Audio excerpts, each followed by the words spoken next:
Welcome back. You might remember from my earlier videos that I did a pretty major reconstruction, restoration of my Cub last fall, and one of the big improvements was the addition of this, a Continental 85 horsepower engine.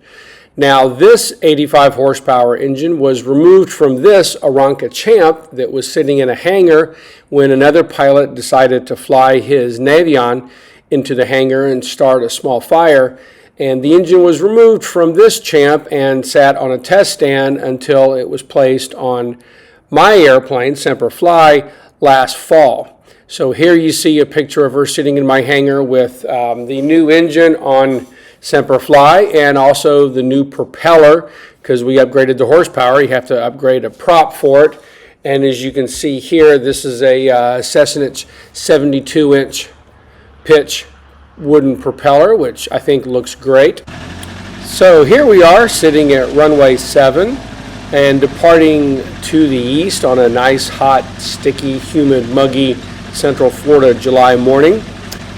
You'll notice the approach end of 7 here has a lot of dirt.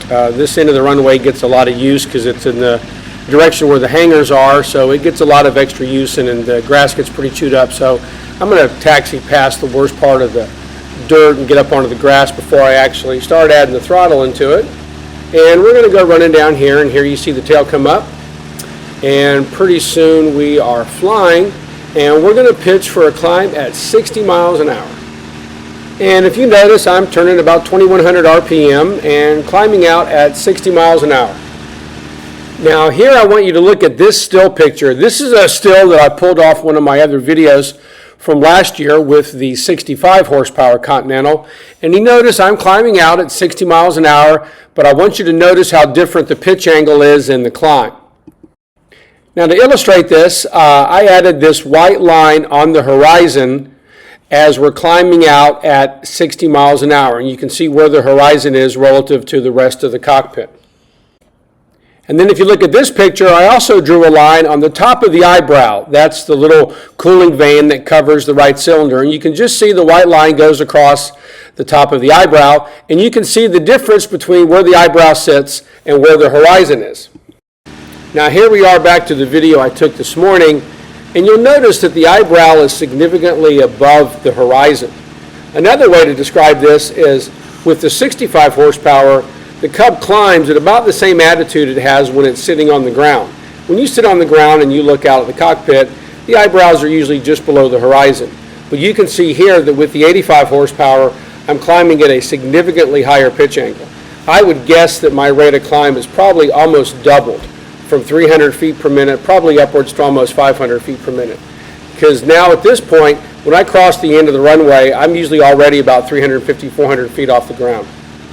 There is a huge difference in how this girl climbs with the 85. And here you can see me start to push the nose over. I'm going to make a small turn to the left, which is to the north. I'm going to throttle back to right around 2,000, just a little over 2,000 RPM.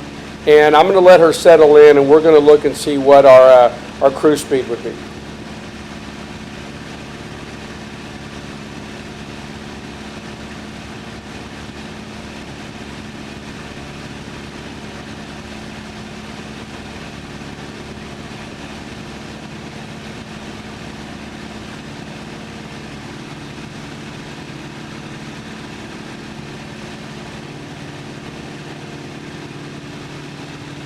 Okay, right about here you can see I've got her trimmed up, level flight, not much pressure on the stick. So she's pretty much trimmed level flight, right around 2,000 RPM.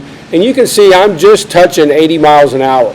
This, of course, is significantly faster than in the 65. And again, this is only 2,000 RPM. There's a couple hundred RPM that I'm not using here, but I knew I was just going to go up here a little bit, fly along the coast for a minute, and then go back and land. So there's no sense in burning a lot of extra gas to go 85, 88 rather than just 80. Plus, Semper Fi seems to really like around 75, 78 miles an hour. It's very easy to get her trimmed up at that speed without too much forward trim, at least when I'm by myself.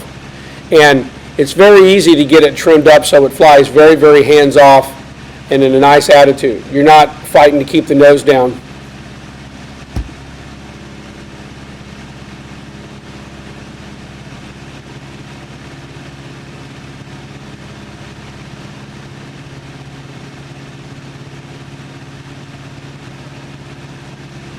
And what you see here, ladies and gentlemen, is 700 feet over some undeveloped coast of Florida on a warm summer morning with the door open at 80 miles an hour. This is aviation perfection. But if I go much further that direction, I start to bump up against the Class B airspace of Tampa International, and I don't want to do that, so we're going to head back and land. So I'll speed this up a little bit. Here we are coming onto a right downwind leg to runway 7.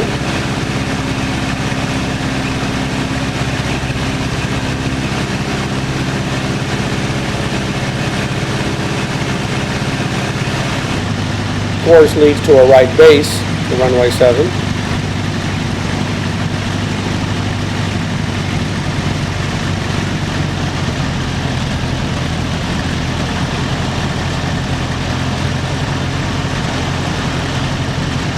And then final approach back to a landing. I stayed kind of further away from the field and a little higher than normally because I was following some other traffic around.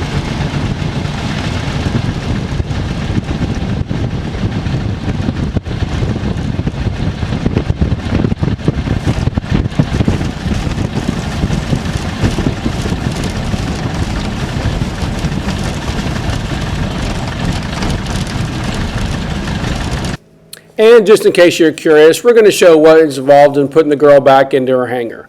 First, we do the right wing tie down, and then we do the left wing tie down. You notice I already have the airplane in the chocks.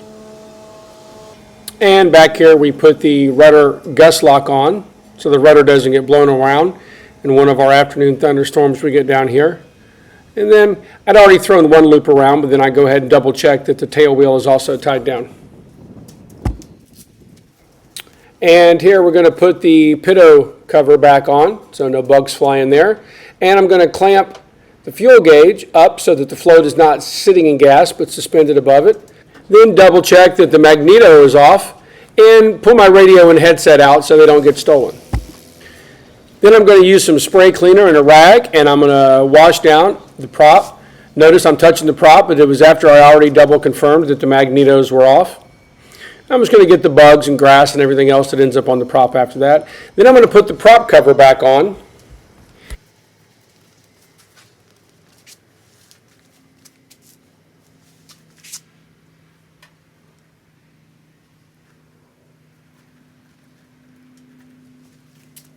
Next is putting my solar battery charger back on and hooking up the pigtail to the battery, which is under the seat in the console.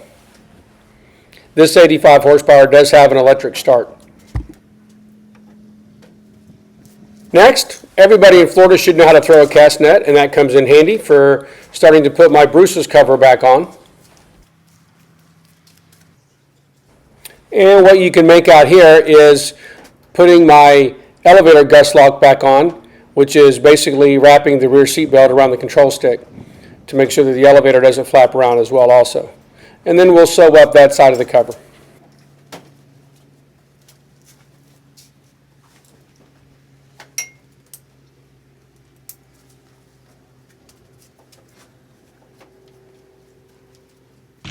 And then here is bonus coverage of my hangar neighbor taking off in his experimental Ranger.